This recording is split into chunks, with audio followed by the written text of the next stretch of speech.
monde, j'espère que vous allez bien. On se retrouve aujourd'hui dans une nouvelle vidéo pour commencer cette catégorie de l'hiver, Noël, que je souhaiterais faire sur ma chaîne. Donc je vais ouvrir cette catégorie en vous présentant ma pile à lire du Cold Winter Challenge. Je me suis dit que ça rentrait bien, puis c'est un challenge qui rentre dans le thème de l'hiver. Du coup, je vais vous mettre la vidéo explicative de ce challenge en barre d'infos. C'est l'illuminé qui vous expliquera tout ça. On va commencer sans plus tarder parce que j'ai quand même beaucoup de livres à vous présenter.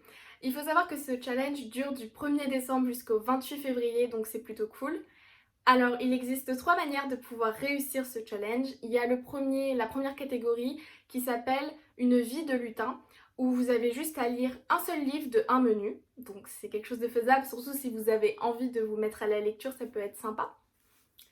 Il y a la deuxième catégorie qui s'appelle Flocons de neige, où là vous avez à lire 4 livres. Et le dernier, c'est Mordu de l'hiver. Et là vous devez lire un livre pour chaque sous-catégorie. Et pour ma part, c'est ce que j'ai choisi. J'ai voulu un peu me challenger et il y avait beaucoup de livres qui me donnaient envie. Et j'aimerais prendre le temps de pouvoir m'y plonger pour avoir plus de pauses et éviter par exemple après un exercice de passer mon temps sur mon téléphone mais du coup d'aller lire. On commence tout de suite, je vais vous présenter les menus et vous dire les livres que j'ai mis dedans. Il faut savoir qu'en tout, il y a 4 menus obligatoires dont un bonus, et ce bonus on peut le mettre à la place d'un autre menu qui ne nous conviendrait pas. Pour ma part c'est ce que j'ai fait. Il y en avait un où il fallait lire des thrillers, des trucs comme ça et ça me plaisait pas du tout, du coup je l'ai remplacé. Donc je vous présente ça tout de suite. Le menu 1 s'appelle Magie de Noël. La première sous-catégorie c'est Under the Mistletoe. Donc l'anglais et moi vous savez, donc si je baisse les yeux, je vous préviens, c'est parce que j'ai ma petite liste avec tous les livres que je compte lire juste là. Donc dans cette première sous-catégorie, il faut lire une romance de Noël, un livre feel good ou une histoire qui se passe durant Noël ou la nouvelle année. Pour ma part, j'ai choisi de lire une romance de Noël, Mariage sous les flocons de Sarah Morgan. Donc ce livre-là, j'avais vraiment envie de le lire et j'ai jamais lu de livre de Noël et je me suis dit que ça pourrait être intéressant. Donc je vais essayer de vous faire des petits résumés à chaque fois parce que il y a beaucoup de livres à présenter, j'aurai pas forcément le temps. Puis dans tous les cas, je pense que je vous reparlerai de ces livres dans des updates lecture ou dans des vlogs. Alors ici, on va suivre Maggie qui va bientôt se marier et c'est pas très bien vu par son entourage parce qu'elle connaît pas la personne avec qui elle va se marier depuis très longtemps, ils sont pas ensemble depuis longtemps. Elle a une sœur qui croit plus du tout en l'amour. Du coup, voilà, il va y avoir un peu ça, c'est vaguement un petit résumé et du coup d'entrer en fait dans ce petit cocon, dans ce petit flocon. C'est bizarre ce que je dis, mais du coup voilà. La deuxième sous-catégorie, c'est raclette. Donc là, il faut lire un roman qui parle de famille, d'amitié ou de secret. J'ai choisi de lire Le syndrome du spaghetti de Marie Variel. Donc ici, je me suis dit que ça rentrait très bien dans cette catégorie car on va suivre 2 amis. Et il y a un petit secret qui tourne autour de son ami, en tout cas de ce que j'ai pu comprendre de la 4e de couverture. Et on suit Léa qui est très proche avec son papa. Donc voilà, ça parle de famille et amitié. La dernière sous-catégorie de ce premier menu, c'est la danse de la fée dragée. Et ici, il faut lire un livre qui parle de rêve, d'univers onirique, de fantastique ou de fantaisie. J'ai donc choisi de lire le tome 3 de La Passe Miroir de Christelle Dabos, c'est La mémoire de Babel. Voilà, j'ai lu les 2 premiers tomes qui sont juste là et j'ai beaucoup aimé, du coup j'ai hâte de retourner dans cet univers. Donc ici je pense pas qu'il y ait besoin de faire un résumé car voilà, c'est quand même une saga qui est assez connue, du coup je vais pas m'étaler dessus. Maintenant on passe au menu 2 qui s'appelle Hiver mystérieux. La première sous-catégorie c'est Yule. Il faut lire un livre de mythologie, de légende ou de divinité. Du coup moi ici j'ai choisi de lire un livre qui parle de mythologie. C'est Circé de Madeline Miller. Miller, je sais pas si je l'ai bien prononcé. Donc voilà, on va suivre tout simplement la vie de Circé. J'avais déjà commencé à le lire, mais je l'ai commencé au mauvais moment. Mais l'écriture est vraiment très poétique. Et voilà, j'aimerais bien m'y remettre. Et je pense plus que c'est un livre à lire durant l'hiver, je sais pas, moi c'est ce que j'ai ressenti quand j'étais en train de le lire. La deuxième sous-catégorie, c'est Reine de neige. Et là, il faut lire un livre qui parle de femmes de pouvoir, féministes. Donc j'ai voulu lire L'arrache-mot de Judith Bouillock, je suis désolée. Voilà, en plus de ça, ce livre me donne tellement envie et j'ai hâte de le lire. Puis en plus de ça, il est vraiment magnifique. Et voilà, je l'avais eu à mon anniversaire, je pense que je vous en ai déjà parlé dans tous les cas sur cette chaîne. Et voilà, donc je l'ai mis dans cette catégorie-là. Je vais pas vous faire de résumé parce que vous pouvez retrouver le résumé de ce livre-là dans ma pile à lire de l'automne, que je vous invite à aller voir. La dernière sous-catégorie, c'était New You, New Me.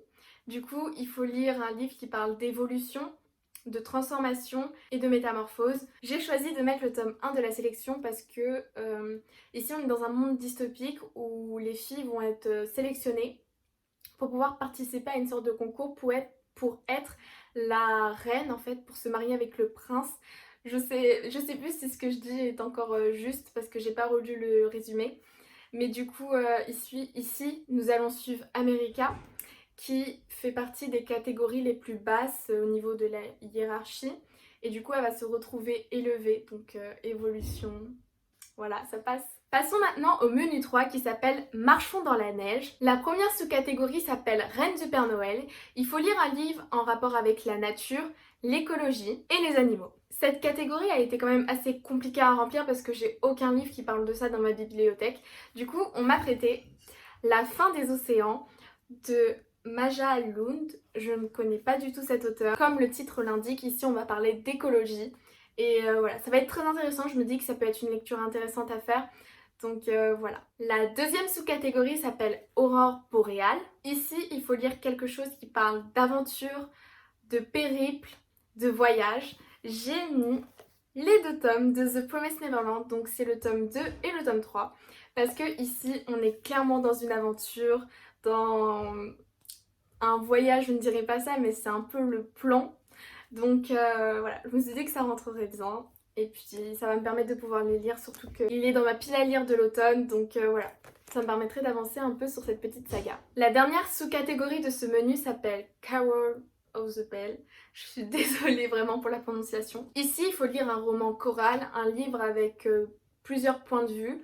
Donc j'ai eu un petit peu de mal à trouver un livre qui pourrait rentrer dans cette catégorie. Du coup, j'ai choisi de lire Josh plus Hazel, ou Comment ne pas tomber amoureux de Christina Loren. Donc c'est un livre que j'avais eu durant l'été et que je pensais plus lire à cette période-là. Mais j'avais pas trouvé l'occasion et je me suis dit que ce serait intéressant parce que sur chaque chapitre, en fait, pas en alternance, mais j'ai vu qu'on était parfois dans les points de vue, dans le point de vue de Josh et le point de vue d'Hazel. Donc voilà, ça rentre dans cette catégorie. Pour finir, je vous présente le menu 5, oui, parce que j'ai pas gardé le menu 4, qui est le menu bonus, qui s'appelle Eau chaude devant la cheminée. J'aime beaucoup le nom de ce menu. La première sous-catégorie s'appelle Grands enfants, où il faut tout simplement lire un livre jeunesse. J'ai eu un peu peur face à ça, mais finalement j'ai trouvé un livre qui rentrait parfaitement dans cette catégorie et j'avais vraiment envie de le lire, donc je me suis dit que là c'était le moment de le mettre et puis le lire à Noël, je pense que c'est vraiment la bonne période ou en hiver tout simplement. C'est Le Petit Prince de Antoine de Saint-Exupéry, donc voilà, c'est un petit livre comme ça et je pense qu'il est très connu. Et voilà, c'est assez jeunesse, donc on rentre dans cette catégorie, j'avais vraiment envie de découvrir ce petit livre. Et voilà. Deuxième sous-catégorie, c'est vitrine de Noël. Il faut lire une bande dessinée ou un manga ou un roman graphique en lien un peu avec Noël. Donc, ensuite du tome 1 que je vous ai présenté dans ma pile à lire de l'automne, qui d'ailleurs j'ai lu déjà le tome 1 et j'ai beaucoup aimé, j'ai mis le tome 2 de Orange. Donc le tome 1 se passait plus durant l'automne et là la couverture nous invite en hiver. Donc je pense que ça rentre vraiment bien et ça va me permettre d'avancer tranquillement sur cette petite saga que j'aime beaucoup et j'ai hâte vraiment de vous en parler. Pour finir, c'est déjà la dernière sous-catégorie du dernier menu. Cette sous-catégorie s'appelle Chocolat chaud et il faut lire un livre qui vous fait du bien. Du coup, quand j'ai acheté Mariage sous les flocons, j'ai pris un deuxième livre de Noël. Le résumé m'avait fait tellement rire et j'ai vraiment envie de le lire et je pense que c'est un livre qui va me faire rire et qui va me faire du bien. C'est Cher Père Noël, je voudrais un mec. Déjà, juste la couverture rend mais tellement bien. Elle est vraiment très jolie. Écrit par Caro McLean. Je connaissais pas cette autrice, désolée, mais vu que je m'intéresse pas trop aux romances, aux livres de Noël, je connaissais pas. Et voilà, le livre est vraiment trop beau. Je vois déjà un peu quelles photos je pourrais vous faire sur Insta avec des petits cookies autour ou des sablés, enfin bref. Du coup voilà, c'est un petit roman, il est vraiment pas très gros. Donc ici, nous allons suivre Ali et sa meilleure amie en fait va lui conseiller d'écrire une lettre au Père Noël. Donc c'est ce qu'elle va faire, mais dans cette lettre, elle va aussi dire que elle voudrait avoir un copain et voilà, qu'elle voulait plus se sentir seule et tout ça. Par erreur, elle va envoyer cette lettre à son patron. Et il s'avérait que dans cette lettre, quand elle demande un compagnon, en fait, elle va parler de son patron justement, et lui va recevoir la lettre. Du coup, ça m'avait fait vraiment rire. Je me dis qu'il va y avoir des situations assez cocasses. Donc voilà, j'ai vraiment, je pense que ce livre me fera du bien, donc je le lirai.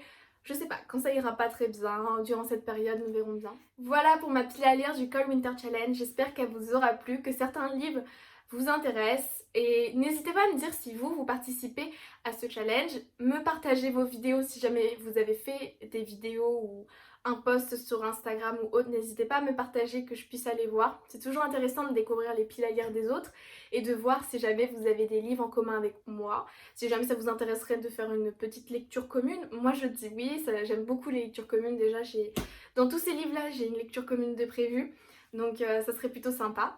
Je vous invite à me partager tout ça et dites-moi si jamais vous avez envie de participer à ce challenge, si ça vous a donné envie. Et voilà, je pense que ça pourrait être intéressant.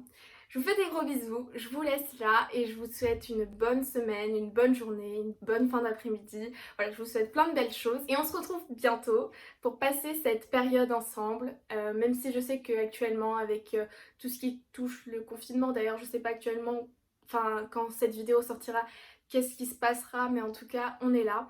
On reste solidaires et on se partage beaucoup d'amour et beaucoup de soutien. Et voilà, je vous dis à bientôt pour une prochaine vidéo. Bye bye!